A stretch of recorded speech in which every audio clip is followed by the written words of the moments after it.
Welcome to this policy and strategy meeting. I'll ask Councillor McKenzie to open with karakia. Thank you, Chair. Kia tau mai te maramatanga, kia tau mai te rangamare, kia tau mai te kaha me te araha mō tēnei kaupapa, hui e, taiki e.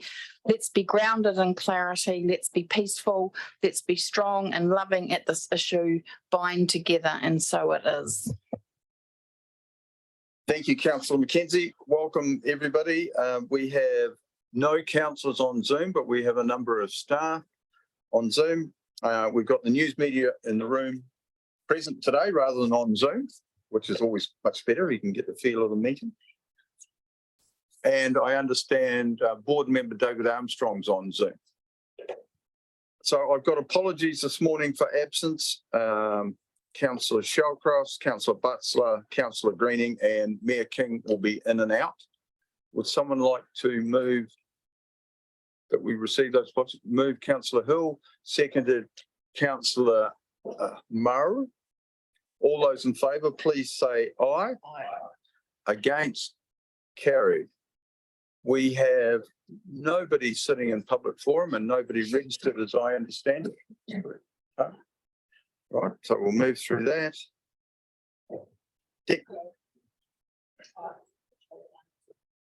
Oh, Councillor Ellis has joined us on Zoom. So we do have a councillor on Zoom. Good morning, Joe. So make sure we use our speakers when we're speaking today, please, for that. And Joe, I'll try and keep an eye when your hand goes up. Right, any declarations of interest? None. No late items. Confirmation of minutes. So we've got the minutes from the strategy and policy meeting held on the 1st of June. Would someone like to move that they are a true and correct record? Councillor Dowler, seconded Councillor Kittamont. All those in favour, please say aye. Against? Carried. So this morning we've got a relatively short agenda, but we've got two presentations as well. And then there is a workshop about Waimea Water, and then after lunch there's long-term plan workshops, a continuation of where we've been. So the first report was my chair's report, which I'm happy to take as read. I will note that the judge has indicated in terms of the WCO that we should get something in the next few weeks. Because I saw an email, I think through you, Mr. Johnson, that we should have something in the next couple of weeks. So we've been waiting a while for that. And the other thing was in relation to the funding for our joint plan that the acting mayor and myself signed off. It'll be good to see that we get everything that MFE has promised. So any questions in relation to my report? Deputy Mayor? No, thank you, Mr. Chairman. Just a comment, Janine, CEO, and myself met with Janine from MFE and Sam, whose surnames I can't remember, but they were very complimentary about the work their team's doing and working through this process. So it was all good. And I certainly made a comment in my report, the work that Kathy Fletcher had done. She'd done a tremendous amount of work to get that over the line. And that's why we really need that assistance from MFE, because Nelson City doesn't have a lot of capacity. We did raise that and other issues with them, and also they were very willing to work with us cooperatively, so very supportive. So it was a good meeting. Janine couldn't attend in person because she was feeling unwell, so she zoomed in, but it all went well. So, Councillor Dowler. Yeah, thanks. Just a question about the joint environment plan. Obviously, there must be a plan for the next step or something like that. Is there anything that can be talked about now? Or? Well, it will be covered in Barry's report. Okay, that's fine. He's got much more detail than I put, because he's got to manage the workload and the staff in relation to this. So we'll get a lot more detail when Barry comes up in the next report. I'm happy to move your report, Mr. Chair. Thank you. Councillor Hill. Thank you, Chair. I'm happy to second the report. In terms of the Waikato Pupu next step, so that's going to be a final decision. Like what we're waiting for, is it possible as anything comes out that's not the actual final completed decision? Well, I'm not sure if anything is ever final in courts until you get to the very highest court in the land. But Mr. Johnson has come up, Barry's come up, and he'll make a comment. Yeah, through the chair. So until I can talk about process and give an indication of what we can expect. So as far as we're aware, the hearing hasn't been closed yet. However, it is very close. The court has indicated we should receive a decision within the next few weeks. July, I think, was what the court said. When we receive the decision, then there's then the opportunity for any party to appeal that decision. And any appeal would be to the High Court. And that's probably, I think, about 15 to 20 working days is the window for that to occur. The minister needs to then consider the report and the draft order from the court. And then if the minister is satisfied, then it will be gazetted through an order in council. And I anticipate that once the minister receives that report and draft order, that will have to go off to officials, it'll have to go off to Crown Law and also those sort of steps. So I anticipate it would be probably the end of the year potentially. I would be very surprised if we saw it before the end of the year, actually with the stamp of approval on it. Thank you. And in terms of what the court's going to come out with in terms of the draft order, that's just the next thing we'll get from them. There's nothing until they do that. They're not going to come back with anything. We hope they don't come back again. Yeah. It's been a very iterative process. Yeah. And they have everything. The email we got from the court said the judge had sent his report and draft order off for legal review. And so that's happening. So the judge is getting his work peer reviewed. And then the next step is he released his decision. Yeah.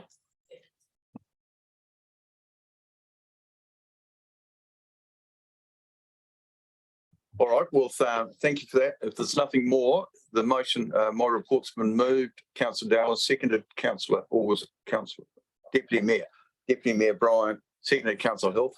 I'll put the motion. All those in favour, please say aye. Aye. Against, carried. Now we'll move to the strategy, policy, environment, activity report. And Barry, if you want to go first, because I think you've got to get away with some other commitments. So we'll start with you rather than Dwayne. How's that? Thank you, Mr. Chair. Look, I'll take the report as read. I do appreciate there's quite a lot of detail this time around. There's been a lot of stuff come out in relation to the RM reform bills and the work on scoping, but I'll take the report as read and I'm happy to take any questions. Well, I was trying to find the page numbers, and that's my error. But any questions of Barry at this stage? Right. Yeah, thank you. So, Councillor Mackenzie, did you have a question to start?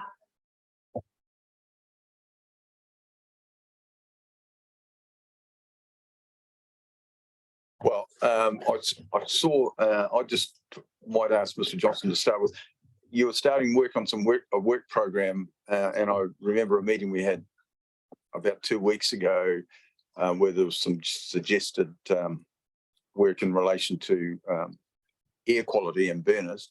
And as a result of that meeting, I went and had a look at the price of these low emission burners, and they're now down to the same price as an ordinary wood stove. So, so that work would be useful, but we've got to be able to fit it in our program, because at the moment we can only do a pellet fire. But I had a look at Mitre 10, and the low emissions wood burners there are exactly the same price as the others now. So that's a big change from what it was.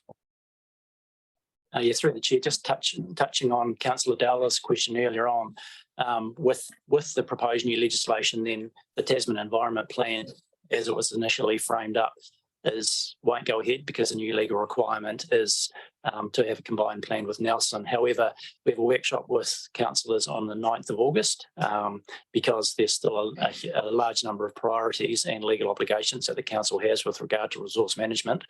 So we want to workshop those priorities with council to ensure you're across it and get a direction on what our work program should look like going forward. And you've got to have enough staff to do that as well, to be able to fit it in. So it looks a reasonably busy program from what I saw on your desk. Any other comment about the assistance from MFE? You think we will get sufficient? Yeah, I think we do. Yeah, they've certainly been very willing and able. Pardon me. We have a governance structure set up with the 2 council CEs and 3 iwi general managers, and we're working through that at the moment. And so the next step for us is to indicate to the ministry the resourcing that we would like to carry out the exercise. Right, Councillor Hill. Is the $300,000 going to cut it? Well, the timeframe for the project is to report back by the end of October. So we need to scope up our readiness. What's our capability, capacity? Are all the parties actually ready and able to actually press go at this stage? So that's part of the exercise. So $300,000 over that short period of time is pretty considerable, and we're hoping that will cover some backfill as well for the staff that are actually taken out of their day job to contribute to that. Yeah. All right, thank you. Deputy Mayor Bryan, and then Councillor Mackenzie. Thank you, Mr. Chair. Just to follow on from Councillor Hill's question, I certainly got the impression from the discussion the other day that they're in a little bit of limbo themselves, because it all depends on what happens at the election and post the election. So, but I certainly got the feeling that they're very supportive and that there would potentially be further money post the election for anything we wanted to do, because depending on what the government of the day directs them. So certainly got the feeling that they're looking to be very supportive of us. So, my question just relates to 4.68, which is around the E-plan, and we're going to migrate to a fully E-plan, which will do away with the need for hard copy maps. And certainly the amount of time that Narissa spent on doing the maps for the Murchison and Brightwood was huge, and then there was some technical difficulty. So will the E-plan eliminate the need for those mappings and all that process, I guess is my question. Yeah, through the chair. So it'll all be electronic. So we'll do away with the hard copy maps and the costs. So I anticipated it actually be cost neutral. The amount of money we spend on printing hard copy maps and hard copy books, that money will be spent on a license fee for the electronic one. All the maps, etc., will be online, like our local maps, like our Top of the South, for example. Sorry, through you, Chair, that still requires people to do stuff, though. Yeah, I understand that. But do you think you'll have this whole plan mitigated to an E-plan, apart from any further updates this calendar year? That's certainly what we're looking at the moment. And through the annual plan, we've allocated better off funding for that project. So it has to be done this financial year. Yep. Thank you. Councillor Mackenzie. Thank you. Through the chair. My question is about the new national direction for greenhouse gas emissions from industrial process heat. So in paragraph 4.59, we're talking about how the situation locally and how that might affect us, and of course those who have consents. How are we ensuring that those operators actually have the information that they need? So whose role is it to keep them informed about these new policy statements and environmental standards? Yeah, through the chair. In this example, in this case, Leif Piggott and the resource consents team is having a look at all the current consents that relate to boilers, and that's all the glasshouse ones. So he's going through that to look at the implications and follow on from that. I anticipate he'll be contacting those, because it's not a huge number of consents we're talking about in Tasman and Nelson for that matter. So he's going through that exercise now just to see what the implications are. Right, and then it's he possibly will make direct contact with them. Yeah, through the chair, either that or the resource consents manager sends out a regular newsletter as well. to a large number of people. So maybe that's another avenue, but we'll look at the best option once we get an idea of just how big the issue is and how many people are affected. Yeah, okay, so thanks for that, because it seems as though actually communicating with different parties or people or sectors, it's an incredibly complicated thing to make sure that actually the messages get out there. So, and on that same vein, I guess, you know, I see your comment in here around, you know, the delay and the plan change with regards to Wakefield. And, you know, it's just a check-in that we're actually in regular communication with those parties who have submitted, so that they're aware of potential timeframes and why it's been delayed, because, you know, we're into quite a big delay now, I guess, with that plan change. Through the chair, I'll take that back to the team and make sure we double check that we've done that, and if we haven't, we can certainly follow through on that. All right, Councillor Mara. Yeah, thanks, Mr. Chair. I'm just reading 4.39 in terms of the compliance and monitoring and enforcement provisions. Does that relate to the draft MBE plan, Barry? Is that all tied in with that? It's not a separate note, is it? It's under the new draft part, there's increased consequences and increase in the noise abatement stuff, and that's under the MBE proposed draft plan. Yes, through the chair, yes, it's a select committee's recommendations on the bill, so that then has to go through Parliament to be included in the bill and then enacted. So yes. Thanks. Councillor Dowler. Thank you, Mr. Chair. Excuse me. 4.72 and 4.74, talking with Port Tarakoe and Port Motueka, and some minor issues maybe found that planning doesn't quite. Number of issues were identified with the current planning provisions for Port Tarakoe, and then it says, as part of developing a new plan for Port Motueka, the coastal planning team are also developing similar issues to these identified for Port Tarakoe have been identified for Port Motueka. So will that slow things down remarkably, or is it just a minor glitch that will have to be sorted? Through the chair, it's just part of the process. Yes, so there are, you know, the right things in the right places, and tensions between different parties about where things should go and their aspirations and their expectations. So it's similar themes coming through like that, and it's just part of working through that, so we can resolve that and end up with something that is generally accepted by most people. Okay, well, thanks for that. I don't think we've got any more questions of Barry, but Yeah, I just our want to. manager's got a comment. I just want to make a comment. I guess what you're seeing there is a significant work plan, which Barry and the team are desperately trying to make it as easy as possible to deliver on the timeframes we're required to. But it is a significant work plan, and we can't afford for anything to come in left field, I guess I'm alluding to. So I think for the next 2 years, we've got a fully resourced team. It's a pretty small team, I have to say, but it's a really good experienced team there. But we just need to keep our eye on the game, I suppose, and that's why this work plan that you've got in front of you basically is where we need to put our energies over the next couple of years, particularly. This regional spatial planning stuff will, I guess, highlight some things we need to do, and then excuse me, don't want to get a cold before I go away. You won't get on. Yeah, this You won't be allowed on the pod. Yeah, no.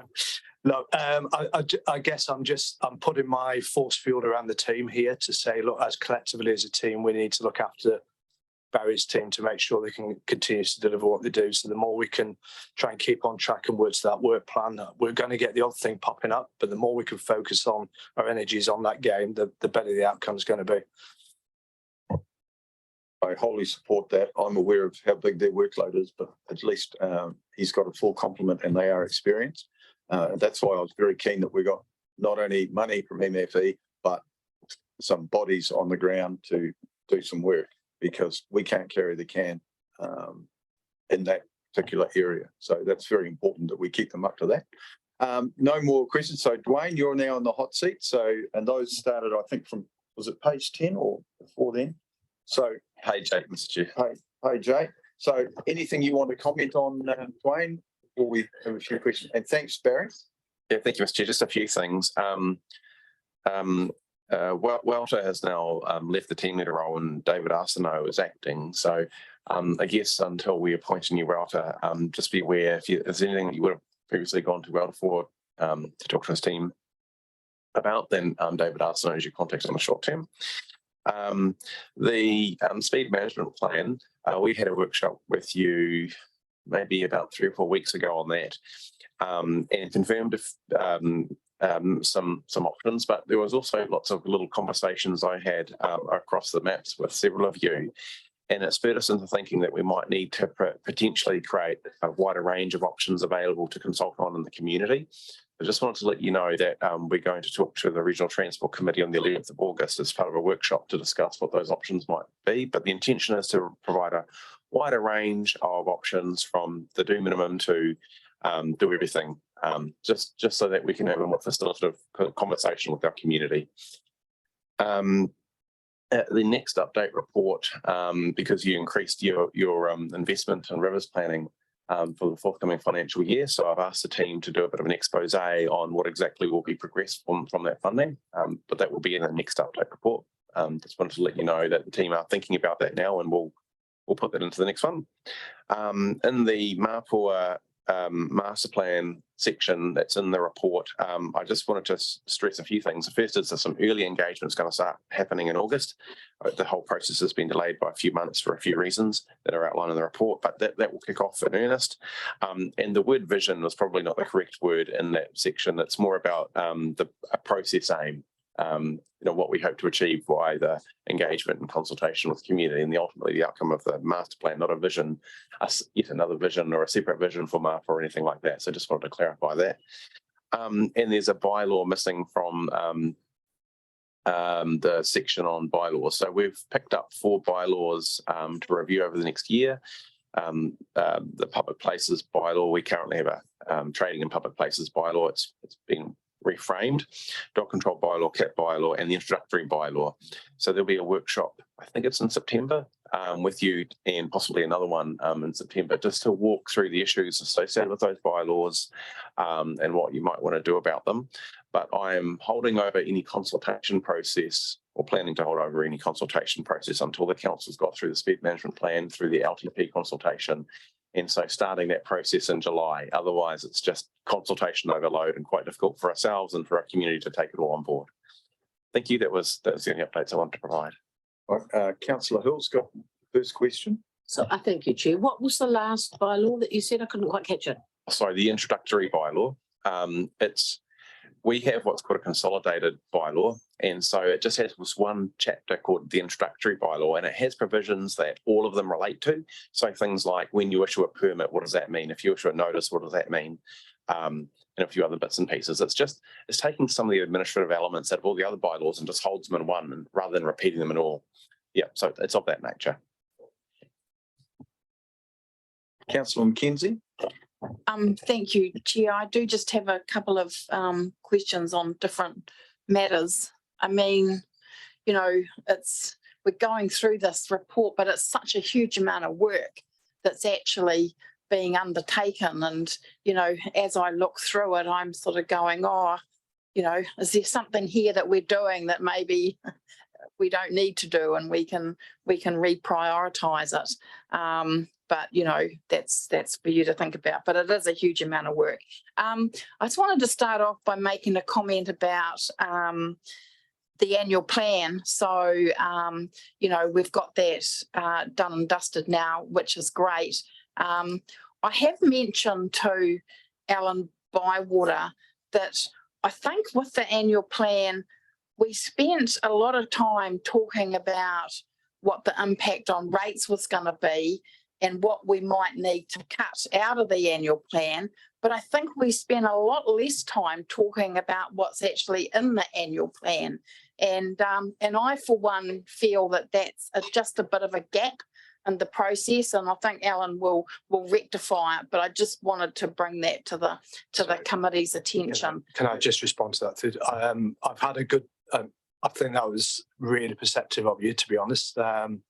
Something that we missed, and you bang on. So I talked to Leonie. Actually, Leonie's going to be leading that bit of work, and I don't know the timeline on it, but it needs to be fairly soon. I think we've got 50% of it already in place. It's just the a bit more detail we need, and then we'll bring it in. No, thank you for that. I appreciate the response that I got to that slight feeling of anxiety I had. Just a couple of other questions, if I may, Chair. The floor level survey work, the report talks about 500 at-risk houses along Reservoir Creek in Richmond and in Mapua and Ruby Bay. I guess my question is, do those 500 homeowners, do they know that they're at risk? Through the chair, perhaps at risk isn't the right word. What we do know is that we've got water bodies that flood, and we wanted to check flooding levels in a model against floor level results. Because even if the property floods, what is the most important thing is that the floor level doesn't flood, because that's when you start getting real damage to properties, particularly if it because that starts making its way into wiring, into jibbing and so on and so forth, carpet, yada yada. So I don't think they've yet reconciled the new full level surveys with their modelling to identify which properties are potentially have floor level flooding. But it's a good question. I'll come back to them and I'll ask them to make sure that we cover that off. For example, how does it, when and how is it making its way into limbs? If they own the house in 2013, when we had 108 mils in 1 hour, they will know if they're at risk. Because I back onto that Reservoir Creek myself in the Templemore Ponds, but the most flooding we've ever had in Richmond was 2013 when we had that 108 mils, and all 4 creeks that came through Richmond caused flooding. But it was gone within an hour and a half because it came at the same time as a high tide. Yeah. Thank you, Chair. I guess, houses, they turn over, so you'll have new people coming in.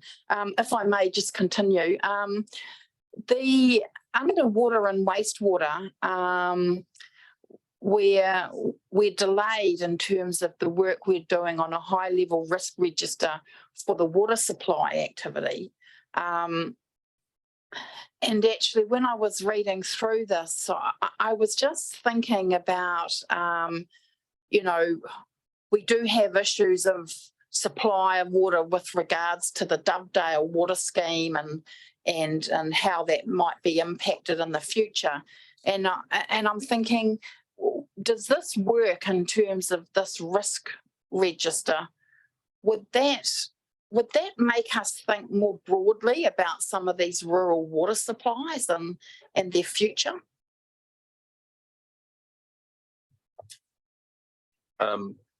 Through the chair, the short answer is yes. The longer answer is way more complicated because it depends on the risks and what your options are for doing about it and so on and so forth. And I admittedly do not know as much about this particular project as I had, because it's basically been on pause while the team have been working with the National Transition Unit to transition asset plans and data through to them.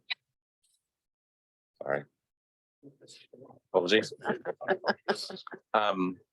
But what I can ask the team to do is this is useful getting this feedback, because then it means we can highlight this particular project and what it might mean in the next update report.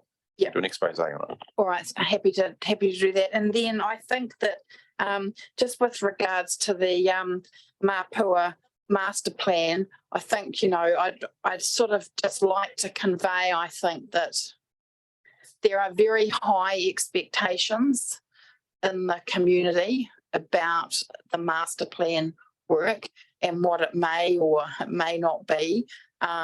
So I'm just conveying that. That's the feedback that I'm getting from the community. We do note in here that the terms of reference is still to be approved by by the project sponsor. We were specifically asked on Monday if that terms of reference will be made available to the Mapua and Districts Community Association. So when it's approved, will it be made available? Through the chair, I see no reason why it needs to be withheld, and we can make it available to them, but we'll make sure it's available to the council first. So it's approved. It's been, I've done what I need to do on it, and we've got a communication plan. We're just finalising at the moment because we need to get this right. And David and Anna are leading that process. So, yep. So rest assured, it'll be out pretty soon.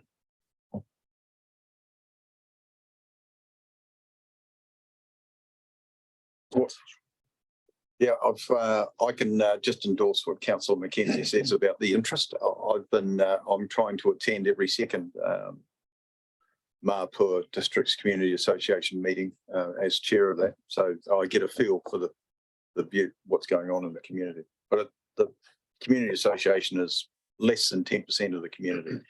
So you've got something, John, and then I've got Councillor Walker and then Councillor Dow. Well, you go first. Mine's just an additional thing. All right, Councillor Walker was first. Yeah, thank you through, Mr. Chair. Brian, just putting this out there that you've talked about those 4 bylaws being reviewed. So the dog bylaw has already started some conversations locally in Motueka regarding a dog park. And I don't know if that, because sorry, we had to leave to go to the aerodrome meeting yesterday, and I don't know if that came up in the long-term plan, but definitely it's been raised at community board, and I have people within the Motueka community talking to me regarding, so when the bylaw comes up, please be aware you're going to get a flock of people coming in requesting a dog park, and not the gold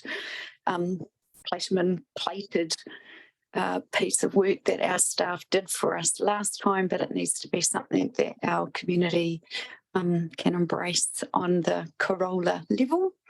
And that's one point of note. Whether you've got feedback on that, I don't know.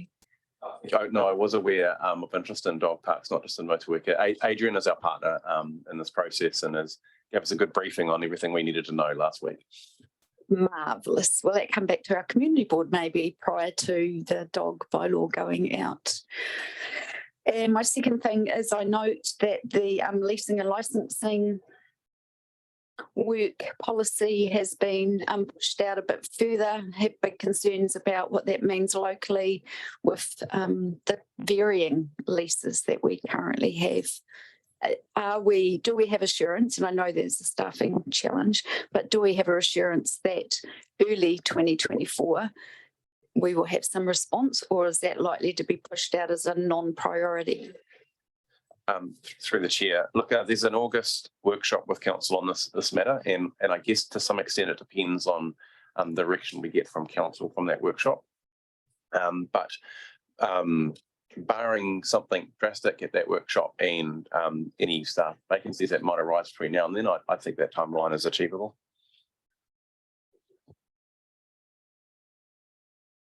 All right. Sorry, I just wonder if I can just, I am sure that you'll be working on a submission to the long-term plan. I was thinking of the dog thing, because that will require some financial investment. So I imagine the board will be working on a submission at some point.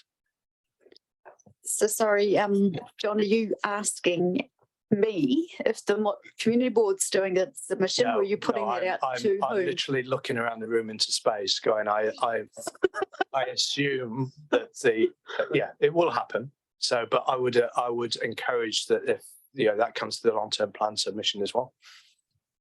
So the 4 Motuekan residents that are sitting around here, are you pushing that to us, or we got to take that back to our community?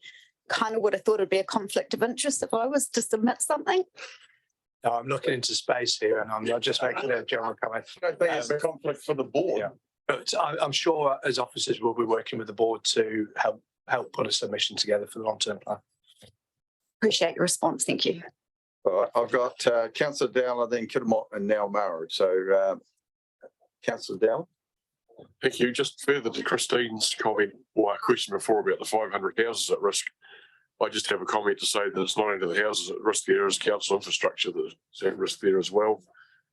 Water running across ground, getting into the gully traps or get into our wastewater system absolutely doesn't go down very well when it gets to the wastewater plant. So yeah, it's not just the house owners that could be affected, it could be council as well. Councillor Kiramo. Thank you. Through the chair, I'm also asking about the 500 homes that you're going to get the floor levels for. Why are you doing this when we've already got climate change maps that identify the areas that are flooding anyway? So what's the purpose of this? Yeah, actually a good question. We have flooding maps, and what those flooding maps typically tell us is how deep the water is and how fast it's flowing and which direction it's going. What they don't tell you is whether that water is going to enter habitable floor spaces and buildings, dwellings and workplaces. And the reason it matters is because damage massively increases once that occurs. So while flooding on ground might be annoying and a nuisance, and actually probably is going into gully traps, once it goes above floor levels, that's when your damage curve really starts ramping up, and you start getting effects on in terms of cost, repairs, inconvenience, health effects, sanitary building issues, all that sort of stuff. So while the council can potentially live with what we might call nuisance flooding, the ground gets flooded. It's another matter altogether. It starts entering people's properties. Okay. So why are we worried about people's properties? Surely they should have an engineering type surveys of their properties. And secondly, what are we going to do with this information? Are we going to put it on property on the limb information, or is it just going to be held by our flood protection people? I'll first answer what we're doing with it. It goes into a model and it helps us refine and understand if an intervention is warranted and what the effect of an intervention is. So just to give a really real life example, we did floor level surveys on the lower part of Richmond Central area last year. So now we have really good information about where water will enter buildings in the lower part of Richmond here, and by that I mean around the CBD area. And so we're doing a business case at the moment on the washboard pipe, or what's in the program is a washboard pipe, but effectively reducing stormwater flooding in a large catchment from the Jimmy Lee Creek area down through here. When we do that assessment, we'll now have much better information about whether our interventions not only have an effect on the level of the flooding, but whether or not that actually enters properties or not, and whether or not a reduction in the level of flooding will actually mean a property won't be inundated with water. So it gives us really much better information about and making decisions about not only the amount of flooding, but is an intervention going to actually make a difference? What is the cost of current flooding, and what is the cost reduction benefit to our community if we're able to get that below floor level? So it's just really good information to enable really good decisions. In terms of this, then that's the primary purpose. In terms of your secondary question, which is, will this go on limbs and stuff?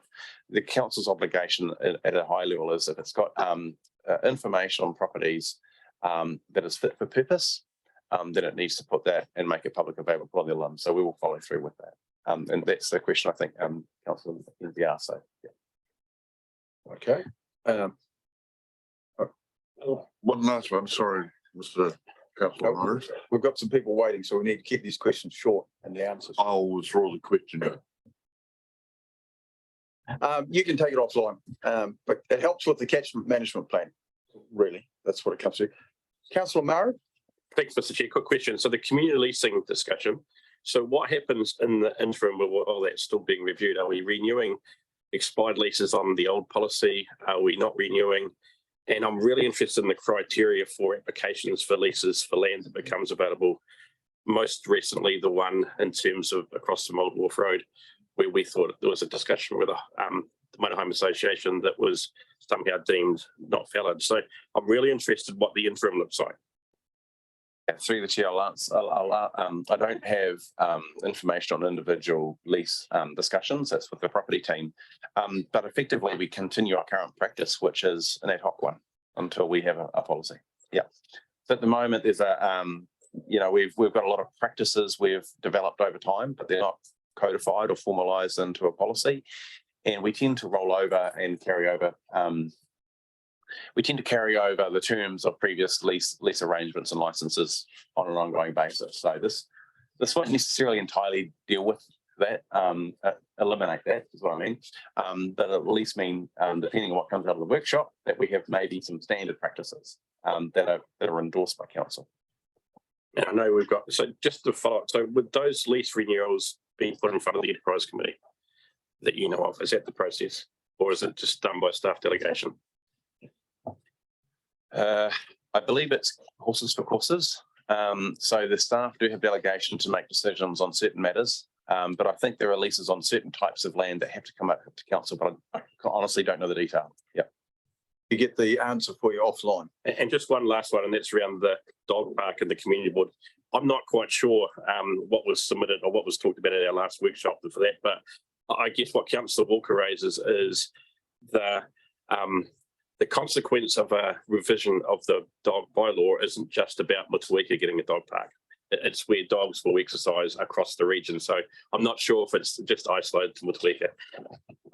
My comment there was to make sure if you were to have to fund a dog park, then it needs to go into the long-term plan process along with the rest of the submission the board will make. And I'm sure Mr. Kirby will help and assist us leading that.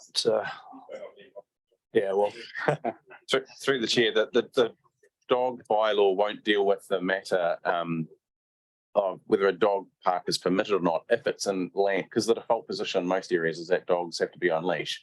So there might have to be a zone patched out saying a dog can be off a leash in a particular area. But that's the link between potentially the project and the bylaw. What we're going to do now is we're going to stop this discussion and we'll get our presentations and then we can come back to them if we need to. Okay, because I've got one other question and then someone else has raised their hand a second time in this process. So Swain, are you happy to come back in half an hour? So we've got two presentations and the people are waiting, so I want to get through those presentations. So we'll just leave this report on the table because there's probably two more questions. And dog parks are always a motive, or dog bylaws. So we'll invite, is it Linka? Is that how I pronounce it properly? I probably don't. Presentation from the Citizens Advice Bureau. And if you'd like to come up, the speakers there, there's a button and the red light should come on. I don't know if you've got a presentation, if Tara's got it. Yeah, I'm sure there was one that I had a look at. And I'm not sure who's, so welcome. And normally presentations are allowed 15 minutes. And it's up to you how you use that 15 minutes. Well, good morning, everybody, and kia ora. My name is Phil Smith. I'm the board chair of Nelson Tasman Citizens Advice, and sitting beside me, a little bit over the table here, is our deputy chair, Denise McGregor, and behind us is our manager, Lenka Keslewska. I'm just going to talk to you a little bit about what Citizens Advice does. You probably know a lot about us, and I know there's a person sitting around the table who knows quite a lot about us because his wife is a volunteer for us. But we've been involved in the Nelson Tasman area for 40 years, or coming up 40 years, and you might know what we do. You might not know what we do. But before I start on boring you with all the details, I wanted to say, put on record the board's thanks to the council for the funding that you provide for us.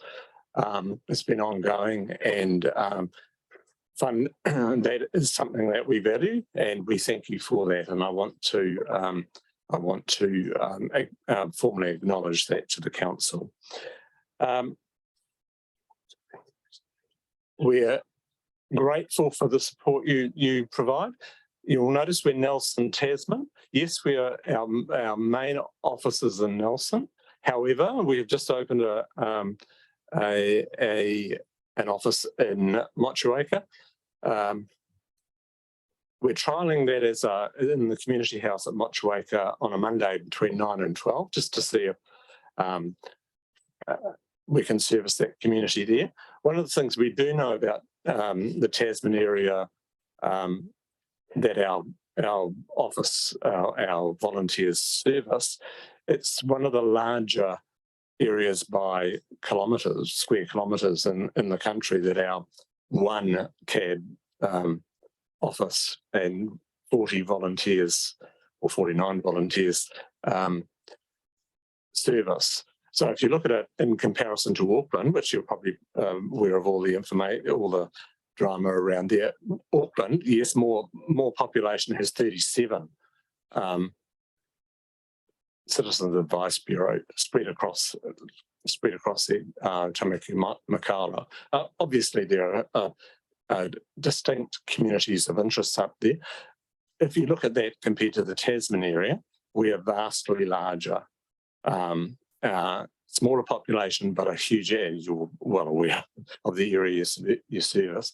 So we're taking calls from all around the region as well as all around the country as well. So we don't only just service this area, our office services the wider motu, if you like, via our 0800 numbers, our 0800 number. Okay, as I said, we have 49 volunteers. Half of them come from the Tasman area. We have a part-time manager sitting behind me who works 20 hours a week. And our volunteers donate around about 100 hours per week of their time to servicing the community. And those, when I say servicing the community, it's providing advice and guidance to the community. And it's very many and varied. We also have a board of 8, of which 2 of us are sitting here, that provide governance to the governance responsibility for the bureau, so we're all volunteers, so we do our shift as well as providing the governance responsibility that we do. You might know that our visions, it says up there, empowered and informed community members making responsible decisions. Basically, we help people know and understand their rights. So volunteers will ring us on for any manner of issues. They may want to know about they're having a problem with a tree, and that they run the local council and the council call centre, or the people that man the phones have said, "Oh, ring Citizens Advice, I'll give you some help." So we get referred to people referred to us from councils. We get people referred to us from government agencies like Ministry of Social Development, and all of those kinds of things. So we cover the whole gamut of issues that any community is having, from what time's the next bus from Richmond to Nelson, through to I'm having a major employment problem with my employer. What are my rights? What can I do? I've been made redundant. There are no redundancy clauses in my employment agreement. And what do I do? How do I pay my rent? How do I pay my rates? All of those kinds of things. So you name it, we deal with it. Okay, and we deal with it in a free and confidential way. So as you'll see up there, we don't charge. It's a confidential service. Our Nelson office is open Monday to Friday, as you'll see up there, 9 to 4:30. Our Motueka office, as I said, is open on a Monday 9 until 12 at the community house. People can just rock up. They don't have to make an appointment or anything like that. It's free car parking in the Nelson area. One of the things the board is looking quite strongly at is having a presence in Richmond, which we currently don't have. And we'll be looking to have more conversations with the council about that in the future about where that could possibly be and what it could possibly look like. But I'm just signalling that to you now, that given the growth in population in this area and the size of the Nelson Tasman area, we need to have a much more of a visible presence here in Richmond, as well as in the outlying areas. I mean, Golden Bay is another example. That is best to say is testing the board in terms of how do we service the area, how do we service the needs of that community, given it's over the hill. And so we're doing some thinking about how best we could do that by perhaps training volunteers out there, having people that are in the local community out there that can offer the service rather than trying to service it from here. But it's at this stage that's in the planning stage. We've also thinking about areas like Tapawera and Murchison as well, thinking about how can we actually service those areas with their unique needs. As I said, we can service all of those areas by our 0800 number and by email. If you know about it and if you know how to access it. And there's a common assumption that everybody knows what CAB does, and we find that's not actually quite true. Yes, we are staffed by, as you would have seen the article by Verity Johnson in the news about little old ladies in cardigans, or little older men, bald men in cardigans. Yes, we're retired by we're serviced by retired volunteers with a lot of knowledge and life experience that goes with age. But we are available by an 0800 number, and that's a national number, and the local bureau sits on that 0800 number. We take calls from all over the place. I'll give you an example.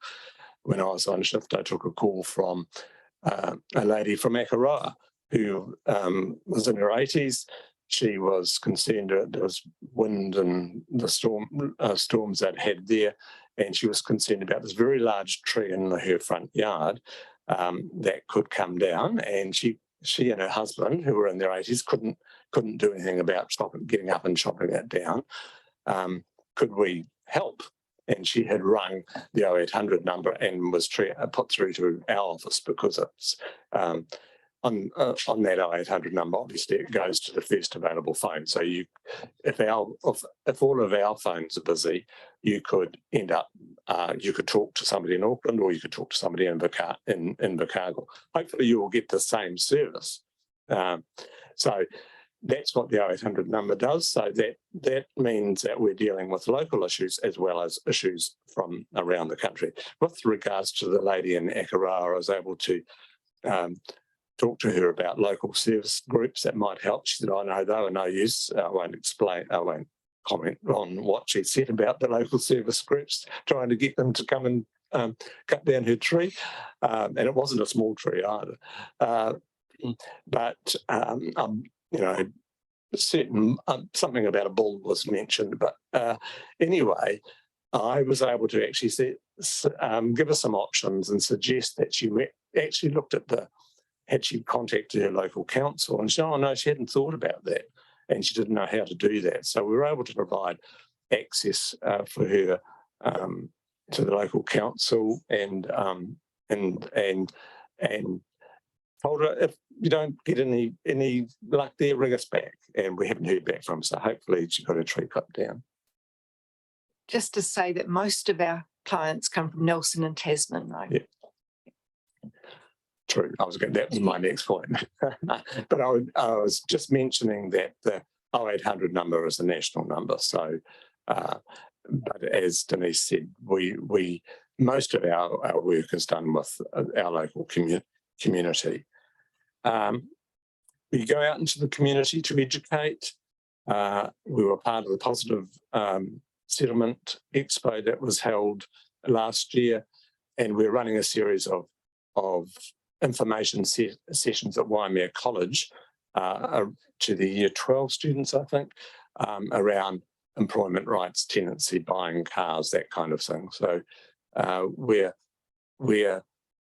providing that non-judgmental advice to people. And nationally, we've got a social policy team that has been advising government, especially around digital exclusion in the community. That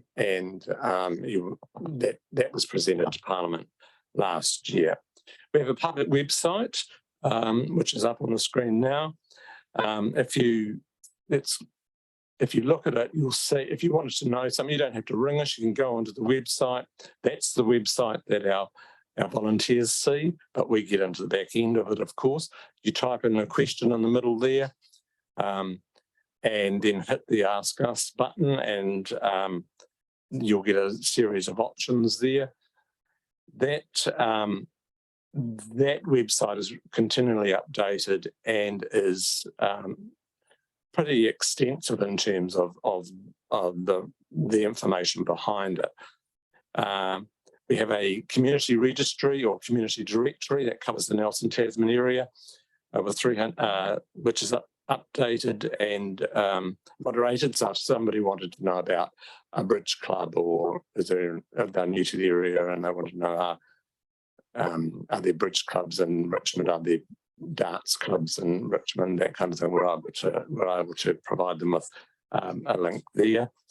So that our local directory has around about 500 listings, and our website has about 300 subject areas inside it. Now, in behind that, whenever somebody rings up, and most of our 20% of our clients, as you'll see up there, come from the Tasman area. So if you ring us, and we listen and we try and provide options for you. We don't try and solve a problem. We try and give our people who ring us or come in and see us advice. You could do this, you could do this, you could do this, and these are your legal rights around if it's an issue around employment and so forth.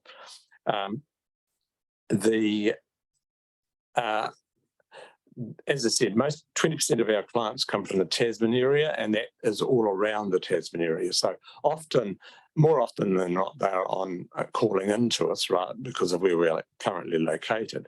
But there are people that, if they're coming into the area, will go a little bit further and come and see us. We opened Motueka in 2023, and we answer basically on average 11 queries a day. So we're in our shifts between 9 and 4:30. We have 2 volunteers on at a time, and they do a 2.5 hour shift. Our clients, if you look up their age, Tasman in particular, the highest proportion of clients from 50 to 59 age group and 60 to 69 year age group. And they present with a whole range of issues. We also have a high proportion compared to our Nelson area of clients in the 30 to 39 age group and 40 to 49 age group who you would think, oh, they'd be very digitally aware, they'd be able to access our website. Often that is around employment issues, around, as I said before, I've lost my job, or I'm having a tenancy problem. What are my options here, and so forth. So we're able to hopefully provide some advice and guidance. We help people from all backgrounds, all ethnicities, all cultures. We have a free interpreter service available as well. So if somebody comes in and is speaking English is not their first language, we're able to tap into an interpreter who can actually via phone, and they're able to interpret what the client is saying to us and what we're saying to the client. And we also have a direct phone line to Immigration New Zealand as well. So I'll just talk. Your 15 minutes is now up, so I'll give you 1 minute to wrap up. Okay, if you want to know about what the top issues are for Tasman, there they are up on the screen. Consumer relationships, rental housing, conditions of work and vehicles. So anything to do with those, we deal with. We try and help and assist. So that's basically what we do. As I've signalled, we would like to have a further conversation with the council at sometime in the future about a more visible presence here in Richmond, and we'll be contacting council officers about that in due course. So hopefully that's less than a minute. And any questions anybody has, we're happy to answer. I'll allow one question because of interest of time, because we've got people. So I know that some of our councillors know this area well. So Christine, you've got your hand up. So one short, succinct question. It is a short, succinct question, but it's prefaced by basically a big, thank you to your organisation. And it's yet another example of the efforts of volunteers and how they're so important, for the fabric of our society. So really want to acknowledge that. Well, if you had a magic wand and you could wave it, what is the one thing that actually would make a huge difference to the functioning of citizens' advice in Nelson and Tasman? Funding, a secure and ongoing funding agreement that enabled us to fund our services as fully as we can. Because, funding's a finite thing, and how long's a piece of string, but that would be the answer. So if we're looking to establish an office here, where would it be? How would we fund it? How can we partner to do that? Because like all volunteer organisations, we have to go out and apply for funding a range of places. So a sustainable funding stream would be the thing that we would want. Well, thank you, Phil, for coming in and your team, and thank you for the work that you do in our community. Without our volunteers, our communities would be a much lesser place to live than they are today, that's for sure. Okay. All right. Keith, you're next.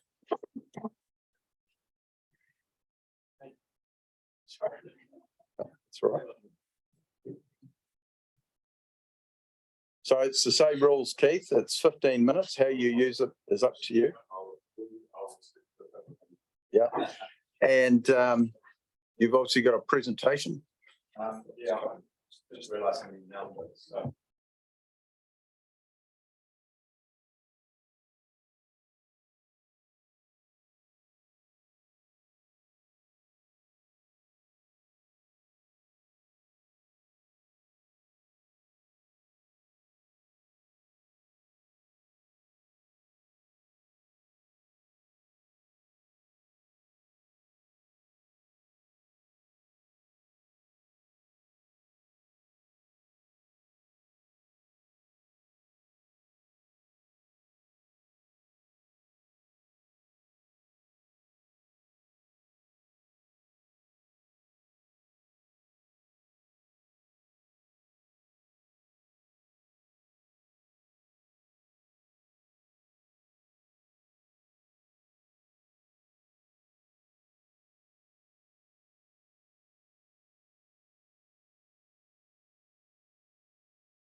Dwayne, we're going to reconvene and go back to Dwayne because Mr. Griffiths is an individual issue. It's not about what I thought. Okay, thanks, Keith.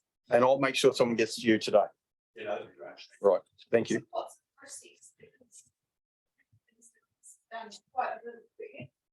Yeah, it's an individual, a miscommunication, and it's an individual ratepayers problem with council. They don't normally make presentations. They speak at public forum. Presentations are for groups or about specific things. The information that I had in mind says it was about a subdivision, about productive land, not about an individual's having a problem with an account from council about grazing.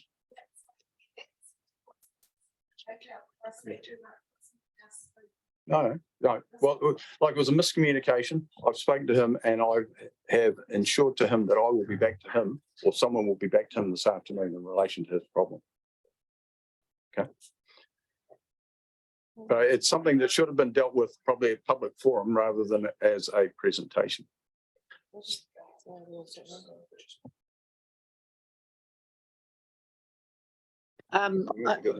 Yes, I'm aware. I think that one thing is that we need to be very sure when we've got some criteria around the forum, what the public, the presentation forum is for, which is largely if people are representing a group or something.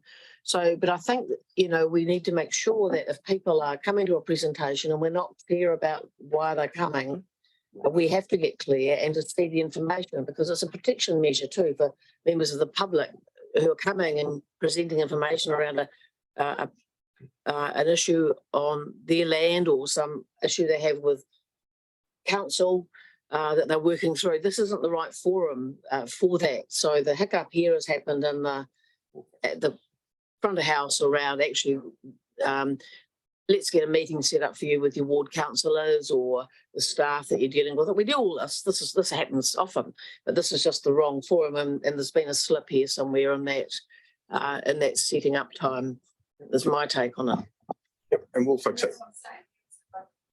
Yeah. Yeah.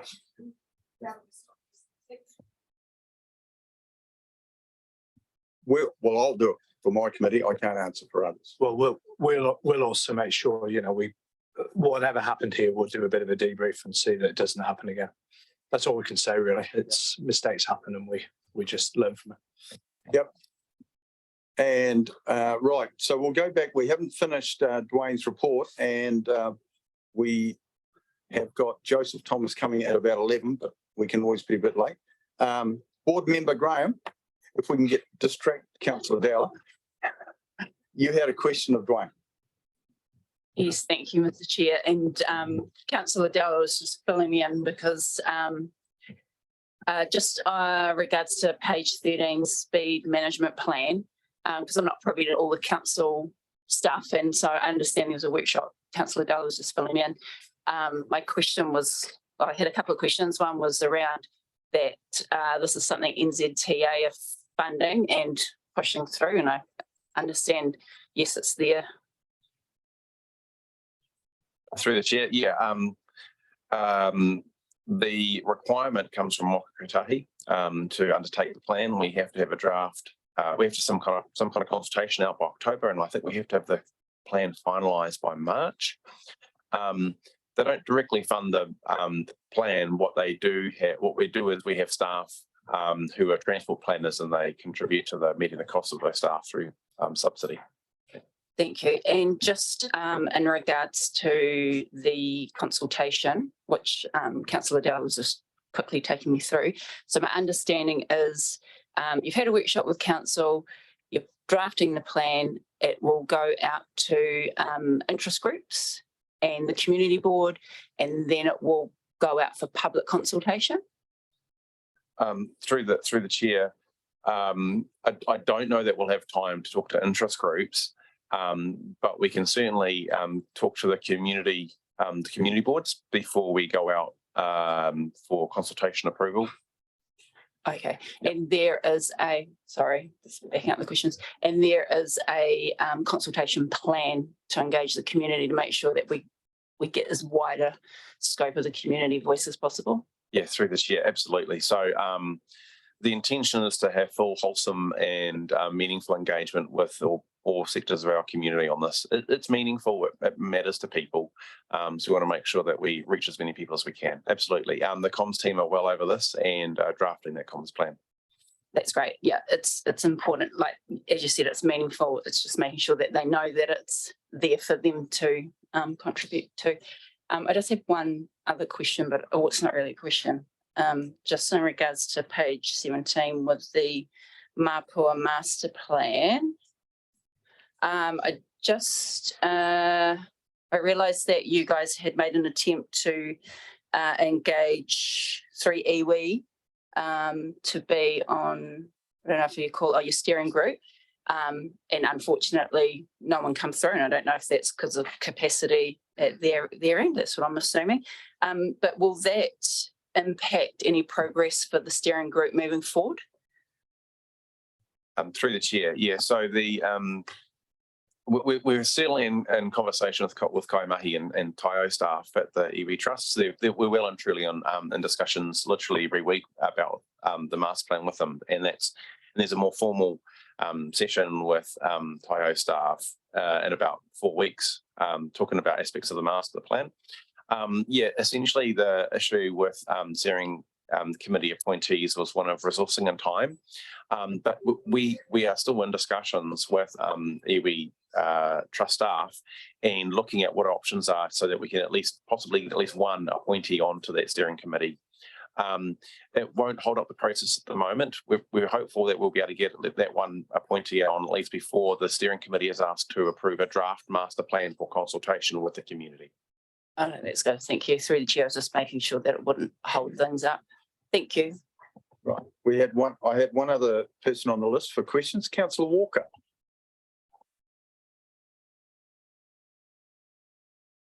I was going to raise something about the dog bylaw, but don't worry about it for you. Okay. John? The other bit of, I guess, information I'm sorry, I was probably remiss talking to Dwayne about this, was the representation review. So we've kicked off, we have to do this. There's a legislative requirement for us to do this every 6 years. We're in that cycle now. So I guess I'm alluding to this is another piece of work that Dwayne's team is not just heading, but certainly part of. And again, I'd make the same comments that I did with Barry, that significant workload. This bylaw stuff is actually quite time consuming, particularly with the consultation side of things, and making sure, obviously it's illegal. It's one of those things that we need to use when we're doing compliance work. So we need to make sure that we're, bang on with it all. So I'm just flagging again that anything that comes left field, like offers of government money and the like, we will be questioning if that happens again, whether or not we actually take that on board, because we've only got limited resource. And we've got a long-term plan, annual report, and also all this stuff to do. So again, my force field's going around the team, going big workload, but they do amazing, to actually do this stuff and get through it. I have to take my hat off to the team. All right, thanks for that, John. Now I've got Councillor Hill's happy to move the report if I've got no more questions. Councillor Dowler will second it. We'll put the report. All those in favour, please say aye. Aye. Against? Carried. Now, I'd now like to ask Councillor Hill to close the karakia, and then we'll have a tea break and come back probably about 5:15. Kia ora, Chair, thank you. Kara kia tātou, kia hora te marino, kia whakapapa pounamu te moana, aroha atu, aroha mai, tēnā tātou katoa. Let calm go forth, the sea shines like the greenstone. Maybe today, goodwill has been exchanged, acknowledgements to all of us. Thank you, everybody, for your attendance, and a break, and then we've got a workshop. We'll have 15 minutes, so let's come back at 5:15. How's that?